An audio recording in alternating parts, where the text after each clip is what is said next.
मोहतरम शेख साहब रक़्क़त आमीज़ लहजे में फरमाते हैं कि आका जी सल्लल्लाहु अलैहि वसल्लम ने फरमाया था कि अगर किसी के पास रोज़ा खोलने के लिए कुछ भी ना हो तो वो 2 घूंट पानी ही हल्क से उतार ले।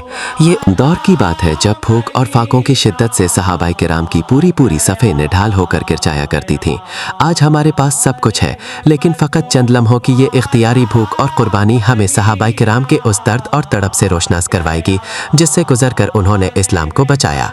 ये 3 दिन का चक्कर, एक दिन खजूर और पानी, एक दिन सिर्फ पानी और एक दिन मुकम्मल खाना, अपनी मर्जी और मोहब्बत के जज्बे के तहत बार बार दोहराएं। हाँ, इस बात का खास ख्याल रखें कि इसे सिर्फ अपनी ज़ात तक महदूद रखें और घर वालों को इस पर मजबूर ना करें।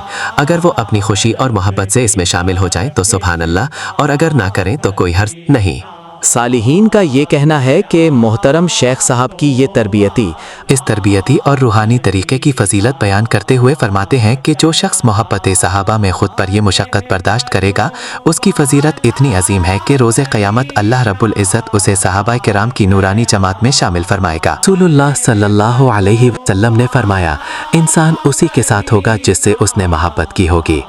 अल्लाह ताला हमें सहाबाए किराम रिज़वानुल्लाहि अलैहिम अजमाइन की सच्ची मोहब्बत नसीब फरमाए और उनके नक्शे कदम पर चलते हुए दीन की खिदमत और नफ्स की पाकीज़गी की तौफीक अता फरमाए। आमीन।